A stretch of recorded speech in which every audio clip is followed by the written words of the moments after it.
they're going to be here in a minute. Quick. Mark, I think we're on. We're live. Come on, we're on. Put that down. Oh. What are you doing? I'm pumping up the match ball. Okay. So that's not quite there yet. It's taking a bit of effort to get there, but so that was what you. I mean, specially commissioned by Gianni to be the ball pumper. So there you go. Very nice. And that's gone.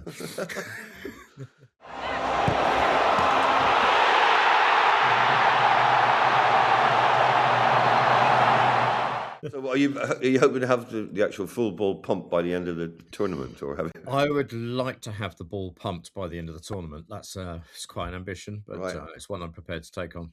But why don't we? Because it'd be quite good to have it ready before kickoff on next Thursday. Oh, that's not by the end of the tournament. That's by the beginning of the tournament. Okay, you just moved the goalpost, didn't you? Oh. It's not going to help England having a fully pumped ball. No. Better off playing with an orange. Anyway, nice to see you, Mark. Nice to see you, Graham. Lovely to see you guys. Thanks for, welcome to Thunk on the Ball. We are here to celebrate the beautiful game. As some of you may know, if you've looked at anything, the World Cup is almost upon us, and it's going to be the biggest World Cup ever, anticipated to be the largest, most lucrative viewed spectacle on earth.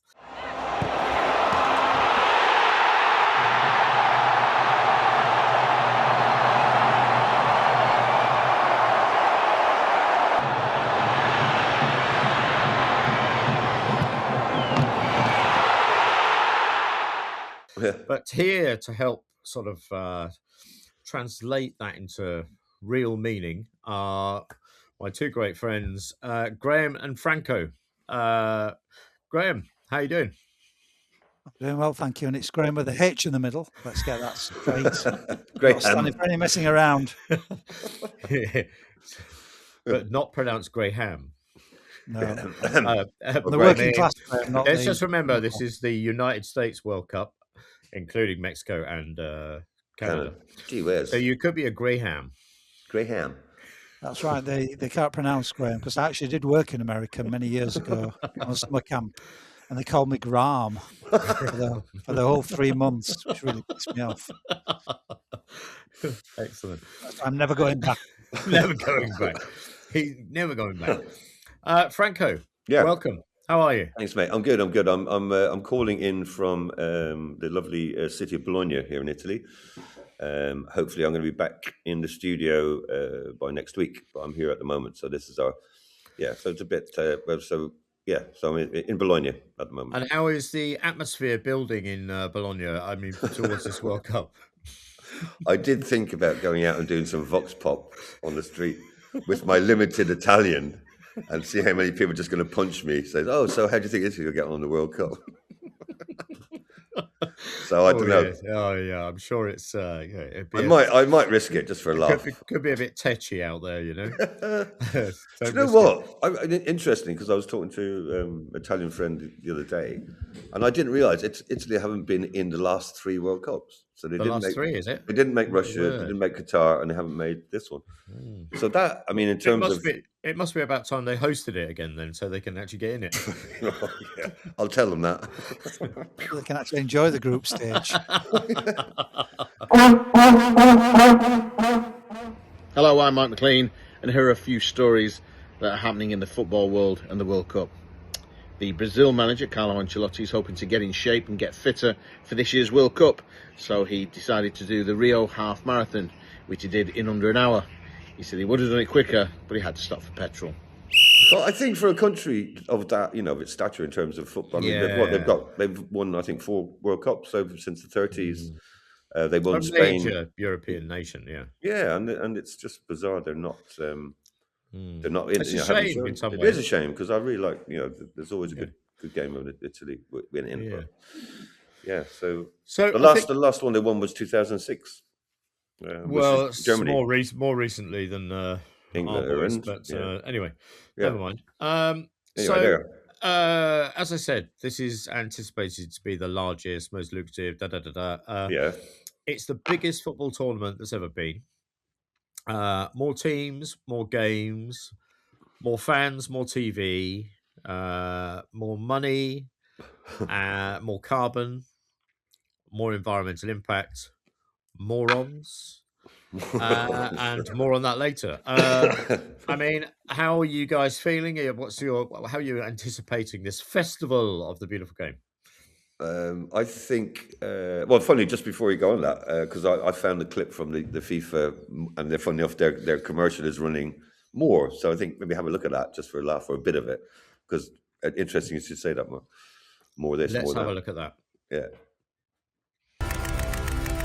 48 teams, one stage, one shared feeling. كأس عالم واحد. Like you've never seen it before. Here we go.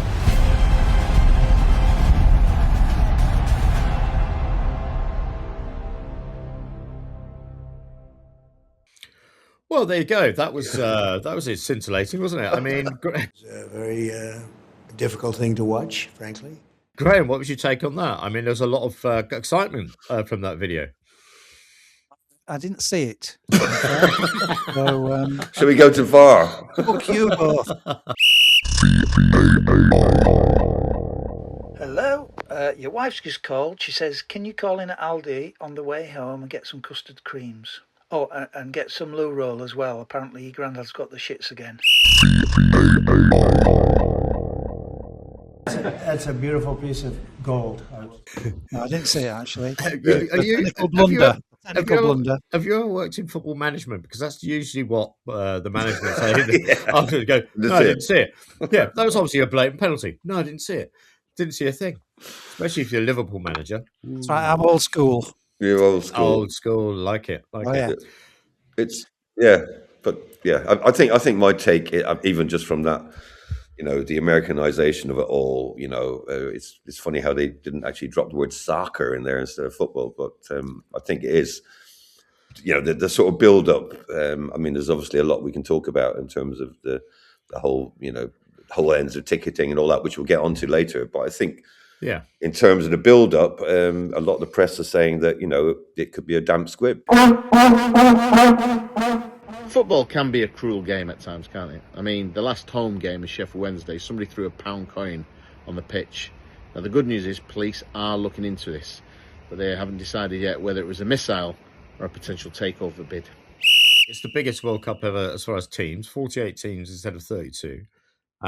And across 3 huge countries, the span from, each ground, each stadium is huge. And obviously, so there is a huge sustainability issue. There's estimated 9 million tons of carbon, CO2. And I mean, obviously, what does 9 million tons of carbon mean to anybody? Well, not a huge amount. But if you were to put that into, it's the consumption of about nearly 6 million homes over a whole year. Whoa. So okay. it's not massively significant in a global context, but for an event which lasts for 5 weeks, it has, it's quite an impact. Yeah, that's concentrated in that amount of time, and before we even get into the amount of waste, and I mean, there's so many subjects that we can touch on as we go along from an environmental point of view. I think Infantino needs to get out there with his shovel and start planting some trees pretty swiftly, but we shall see.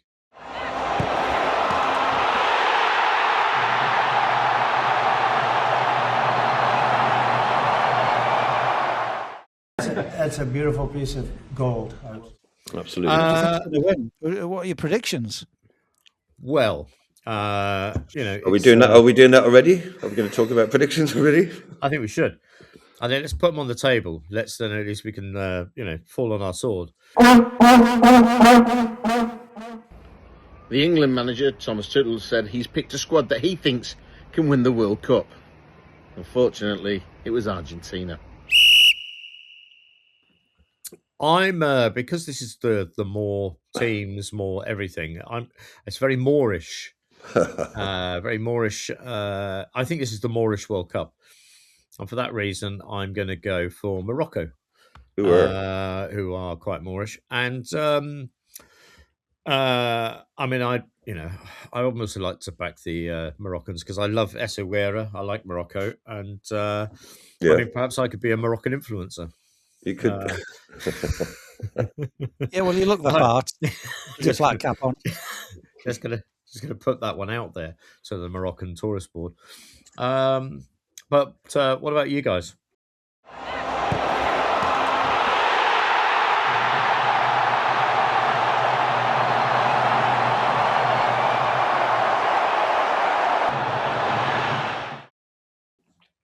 Graham, what do you reckon?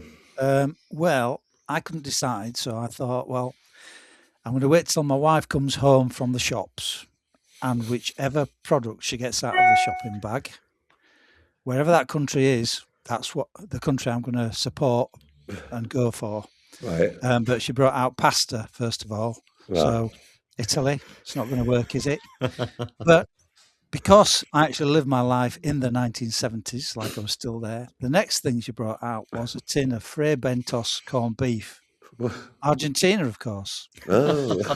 So I'm going for Argentina. Now, the good news is I am supporting Argentina now, but if she'd have brought out the next item, which is a sex toy that she'd bought, I'd have been going for Holland, of course, but I'm sticking with Argentina. Argentina. Very good. Exactly. Yeah. What about you, Franco? Well, I was just thinking about you going Dutch there. What time of the day does that happen? Beats me. Oh, we're not swingers, if that's what you're saying. It's a very difficult thing to watch, frankly. we got the pampas grass outside the house. Oh, pampas grass. That's Argentinian, isn't it? I don't know if he's playing it. It sounds Argentinian. It does. The pampas. That's the Argentinian. Yeah. I mean, I couldn't name one person in the Argentine team, to be fair. There's a link there, though. Very Argentinian in York these days, isn't it? Oh, yeah. Oh, sorry, that's Graham. That's where you are, I believe, in York, is it? I'm up in York at the moment. Okay. Yeah. Always one step ahead of the tax man. Franco. My prediction, having read quite a bit and looking at the form, I think Spain. I think Spain might go all the way. Is my prediction. And what form were you looking at? Was it the I haven't filled out my tax bill form? Yeah, well, yeah. No talk about that. I'm not really here. I'm the old. Jokerez, not here. Yeah, so I think Spain. But funny enough, I've been looking at the Opta analytics. I mean, it's probably worth telling our viewers, listeners, etc., that you are our man on the spot, Franco O Facto. You are going to deliver throughout this course of mayhem. You're going to deliver some cold, hard facts from the World Wide Web. Yes, I shall delve into, and obviously all sourced, because we're not in the AI world here, so everything has been sourced from relevant sources and stuff. Still get confused with the dark web, Franco. Yeah, that's another thing. But yeah. You know what happened last time you did? Yeah, I was amazed it got delivered in the end. But yeah, so I mean, I guess from our interest is England, obviously, if that's all that matters in terms of the predictions. But predict about last 16 England versus Mexico. So basically, England, the Azteca. Yeah. So England would top the group and then play Mexico, is predicted. Potentially, if they do that, the quarterfinal will be against Brazil. So that would be in New Jersey on the 11th of July. If they win that, guess who's the semi-final? Hull City. Pampas grass. Pampas grass, Argentina. So England have got a potentially very tough. Yeah, so their run-in based on that, what the Opta are saying would be the predicted run-in, and then Brazil, Spain, Brazil, Argentina, Spain. Then the final would be. They're not playing all three at once, though, are they? Yes. If that is the case, I think our chances are slightly less than they would be. Yeah, I mean better. I mean, they don't play well together. The Argentinians and the Brazilians don't play well together. But I think one of the massive factors, a bit like when any of the South American World Cups, is there's temperature. Temperatures, Azteca Stadium, middle of July, it's going to be in the late 90s sort of thing, isn't it, or 80s, whatever Fahrenheit. Yes. So that in itself is a massive factor. Which kind of interesting brings us around to the item of time zones, because of course we are over here in the on the East Atlantic. Many of the games are West Atlantic, and some of them are Eastern Pacific time. So there's going to be quite a unlike World Cups gone past. You're not going to be sort of bunking off work to watch a game, are you? No, unless you do work in night security, and then you can probably watch it anyway. I mean, what do night security do apart from watch porn and football? Yeah. Phew, quiet. So, if we got any night security people want to ring in on that one, But FIFA has developed a schedule which places players and fans first. By geographically grouping the host cities, most teams and their supporters will make shorter journeys and should not have to travel coast to coast. I doubt if we'll be up. But I think interesting is, again, if you look at even the England opening group games, we're talking late at night, early morning. In fact, I think there's a fun Instagrammer to put something out the other day, which actually summed it up, going like, what do you call these times? Actually, maybe have a look at that. Quite fun. Oh, let's have a look. It's to 3 a.m. Then it gets to 5 a.m. 3 a.m. again. 1:30 a.m. again. 4 a.m. Like, it's early in the morning. Like, who will stay up till 4 to watch an England game, an Argentina game, or Brazil game? No one will. I'll be asleep. What did you think of that, Graham? I never saw it. I went to the toilet. Had an emergency. I'm at that age now. Impromptu toilet stops. The old set bladder. In fact, I'm just going right now. Septic bladder. Septic bladder. The old set bladder. Yeah. Cool. So time zone wise, we are like talking about 4 or 5 different time zones across the East or Central. So just checking your watch is going to be no good, is it? No, I don't think so. I mean, you've got to. Yeah. So I think the earliest the game's going to be on in the UK is going to be 9 p.m. I don't quite know how this is going to affect, because Asia's got a massive viewing public over there. So they have, obviously there's some Asian teams playing. So presumably that's going to be, I think, so their games are going to be sort of 4 or 5 in the morning, the first one. And then for breakfast, they'll have the second game. Yeah. Well, Franco will be all right watching those. He's still up at that time on his bedtime drink, bedtime tipple. Bedtime tickle. Yeah. Very good. Oh, hang on a minute. Breaking news. Go on. What have we got? Yeah, I've got. This is a good one. We've got our first Thunk on the Ball scoop. Yes, it's FIFA just announced. It's FIFA have released the FIFA double scoop ice cream and sorbet scoop at a mere £199. You serious? Yeah, no, it's amazing. For the double scoop version and 129, the cheaper version, which is bigger, to help Gianni scoop all that money into the boot of his car. Yeah. We've actually got an example here. So let's have a look at this. There you go. It's on screen now. It's super scooper. Yeah. I mean, talking of Gianni, I mean, obviously coming hot on the heels of Sepp Blatter, who was rightly dragged over the. Has he gone to prison? I don't know whether he actually managed to get to prison, but should have done for all that backhand dealing and making money out of God knows what. Yeah. I mean, I don't know Gianni's background. Was he a footballer? Fantino. Oh, good question. That answers your question, Mark. Yeah. That's maybe not a recognisable footballer.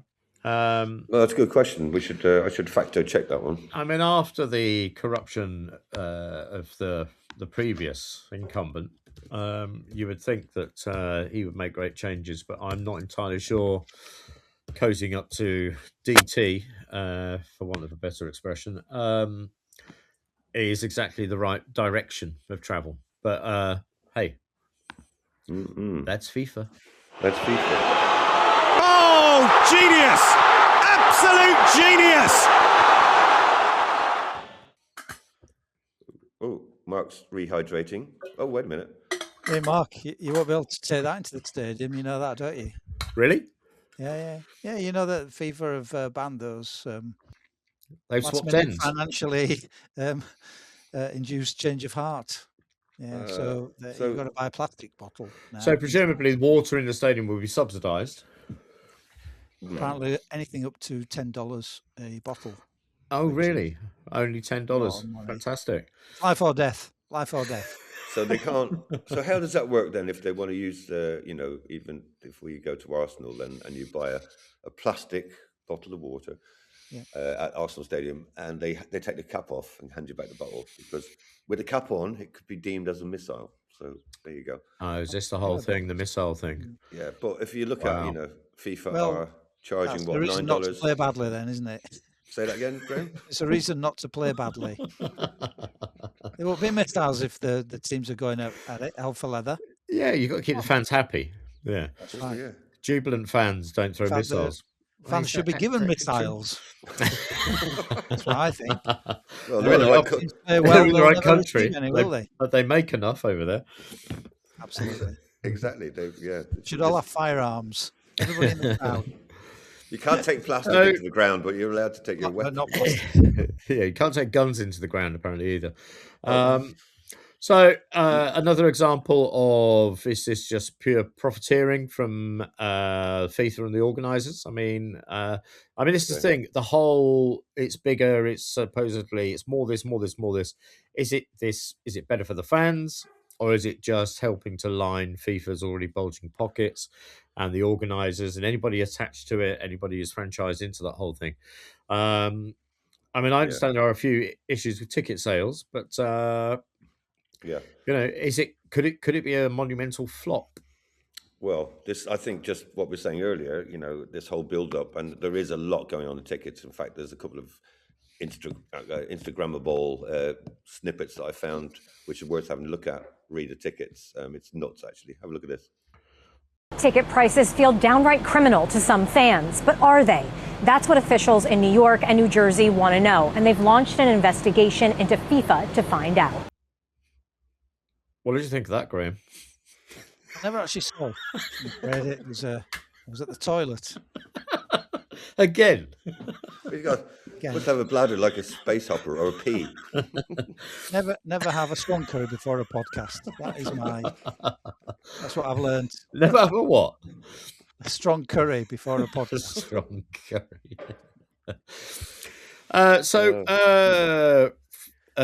What have you noticed? If I'd have been in the stadium and had to go to the toilet, $20 for a loo roll. $20 a loo roll. $20 a log.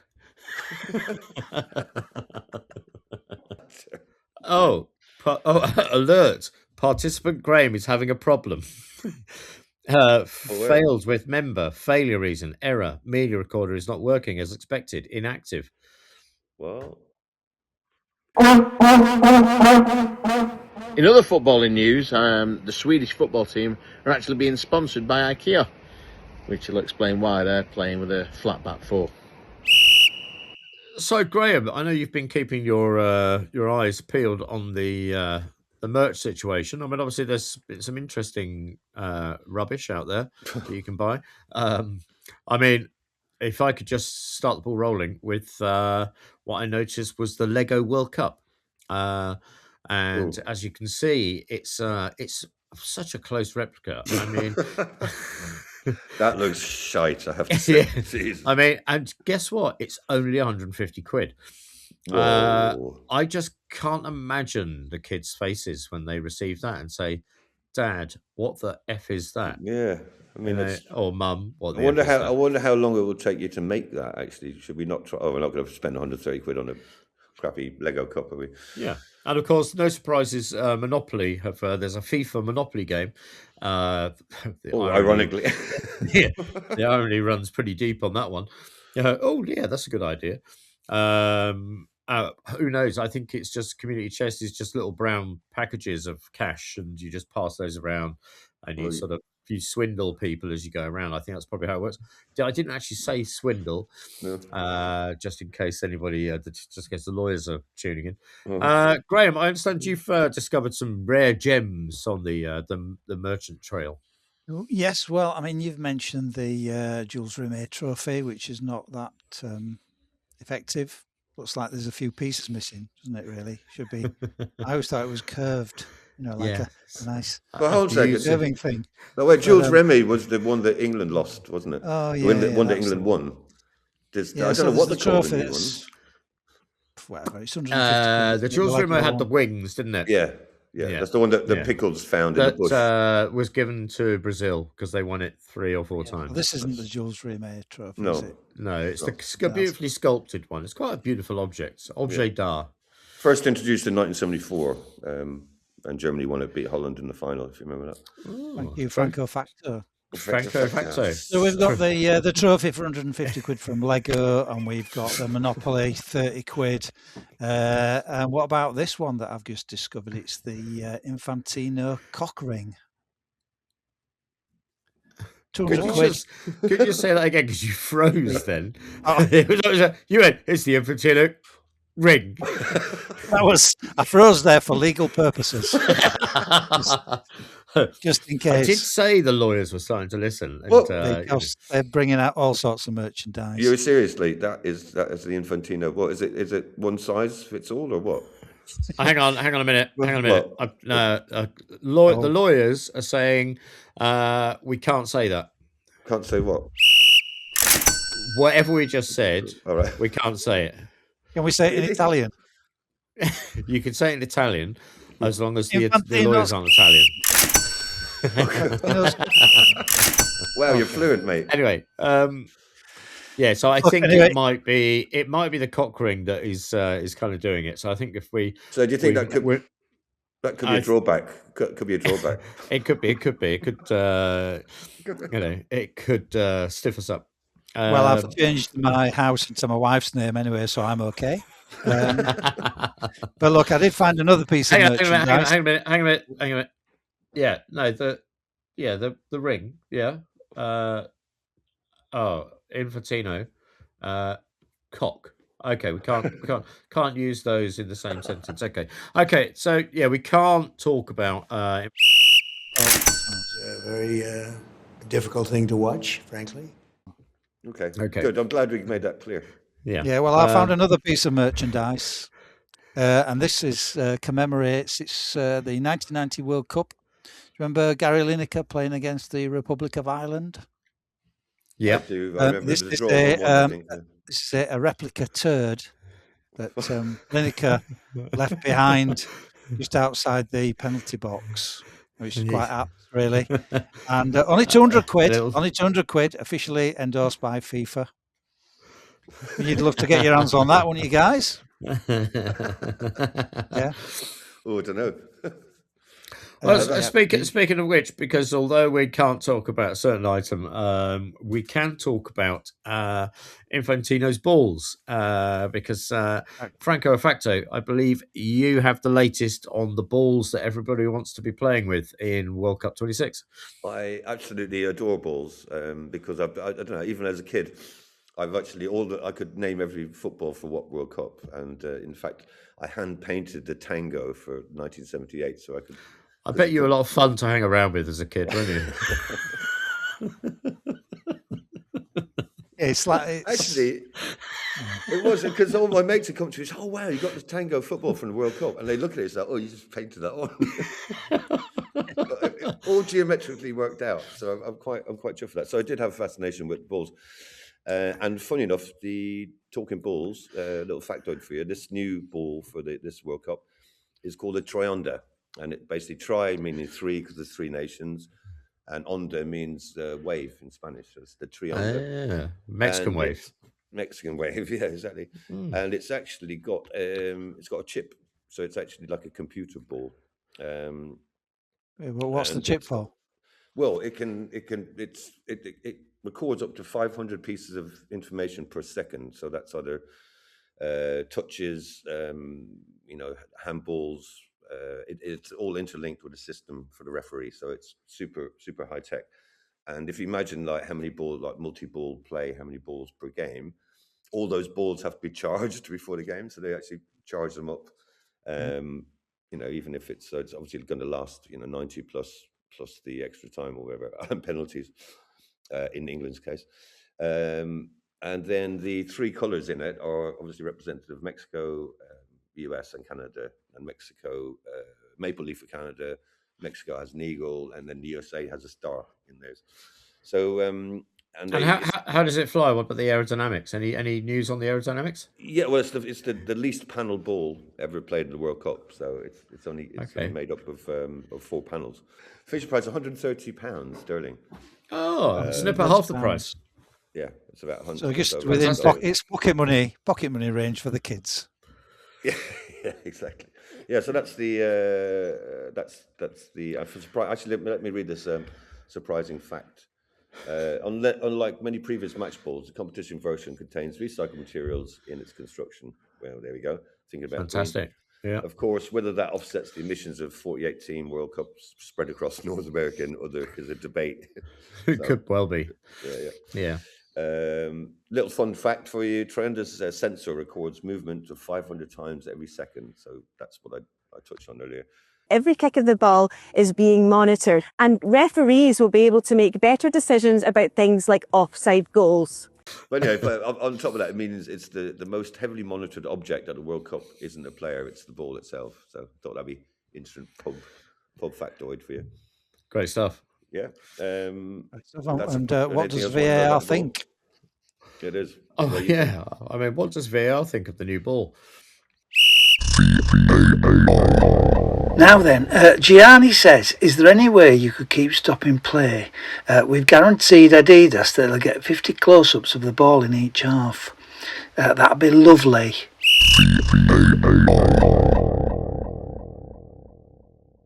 I thought Graham picked up a ball somewhere along the line in his quest for merchandise. Yes, Graham. I did. I bought one of the FIFA match balls. From Temu, so it's not quite as impressive as yours, Mark.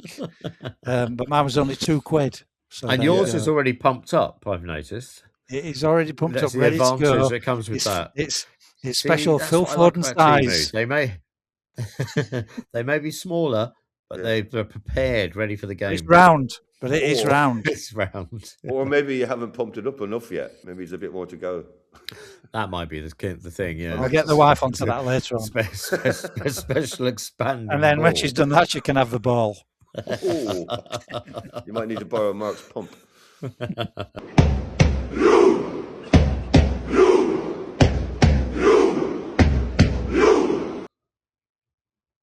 What did you think of that, Graham?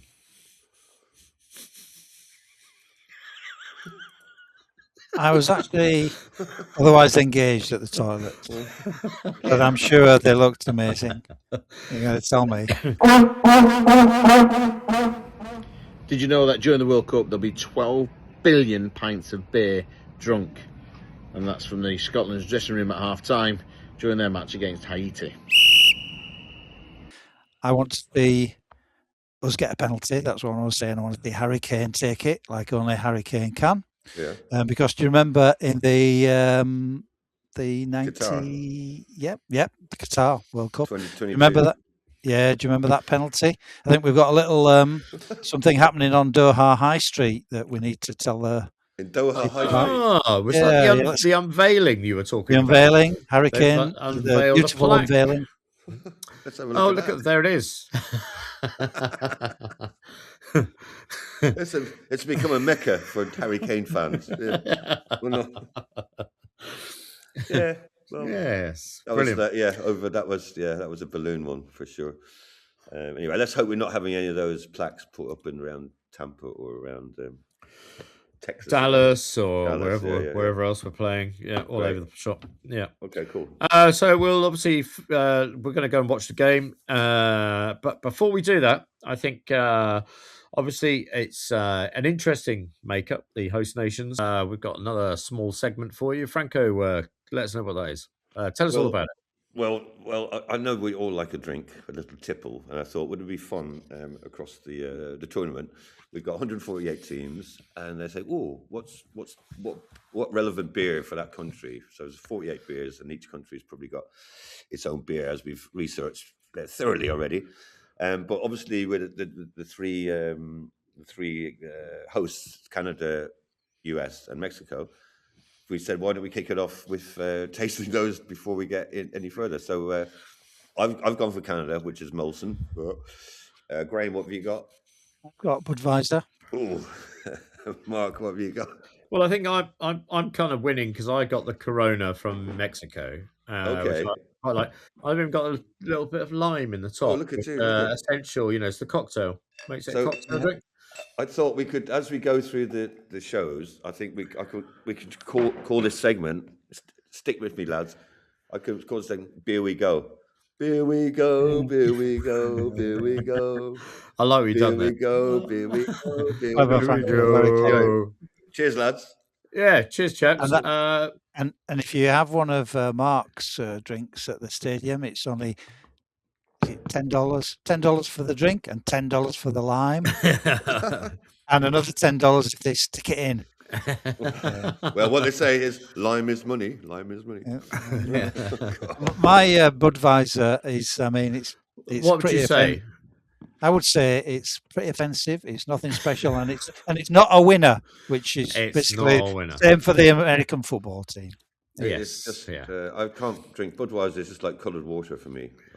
It's not. It's not very strong, is actually, it? the Molson isn't that bad. It's quite. I have drunk it before, but it's it looks quite nice. It's a bit heavier than. Graham, yours does look a bit flat, I have to say. Yours and his beer. I've had it open for a while, though. To be fair to Budweiser. Okay. Not that we go for sponsorship or anything, but if Budweiser are watching, listening, I've got an empty room. Just some crates. Just a couple of cases, just to get me through the World Cup, would be appreciated. Yeah. And of course, to my friends in Mexico, Guadalajara, Viva I love Mexico. you. This is delicious. Always is very refreshing. It's the perfect summer drink. It's a perfect accompaniment. And for anybody there in Canada land, Molson, out in the boot. This is delicious. Thank you, Molson. Yeah. Oh, so we should end with cheers. So, in Mexico, it's salud. £2 a pint, isn't it? €2 a pint, $2 a pint in Mexico. $2 a pint in Mexican, and that'd be about $1. Excuse me. In Canada, it's quite strong. In Canada, it's Santé. Santé as the Quebec, sort of. A bit of French with a bit of Irish, maybe as well. A mixture of the two. Sláinte, Santé. Okay, maybe not. Stretching that one. And strange enough, in the US, they say "Cheers, bud." Cheers, bud. Cheers, bud. Cheers, bud. Yeah, so cheers, bud. Thank you, guys. We look forward to the next. I'm glad 45 beers. Another 45 to go. Okay, so episode 2, we shall entertain 45 beers. I guess we've got to do them. The games are on that day, just as a rule. We'll try and attack. We try to do it, and I think my kidneys might live up to it. I'm not sure. Yes. But anyway, by the way, we're not encouraging safe drinking. Drink responsibly. Drink responsibly. Especially during England games. Don't. No preloading in the car parks. No drinking while you're driving. If you are, just pull over and have it inside before you set off. Yeah. And what is it they call the event before a ball game? The trailer. Trailer trash, trailer park. Oh, no, like trailer, the tailgate parties. Tailgate parties. Well done, Franco. In the parking lot. In the parking lot. Yeah. Yeah. So, okay. Well, I mean, this is just a taster for what we've got planned, and I think what we've got, fun. But stay tuned and watch out what's coming, because hopefully we're going to have a good laugh together. Obviously, environment's very important to us, and we're going to have some fun discussing the football. I think we're all football fans at the end of the day, but we're also big fans of the planet. It's a beautiful world. It's a beautiful game. Oh, look at you, Deliveroo. What an ending. What an ending, What an Franco. ending. What an ending, Franco. I mean, you've been setting yourself up for that. That was amazing. Unseen. Luckily, that will be edited out.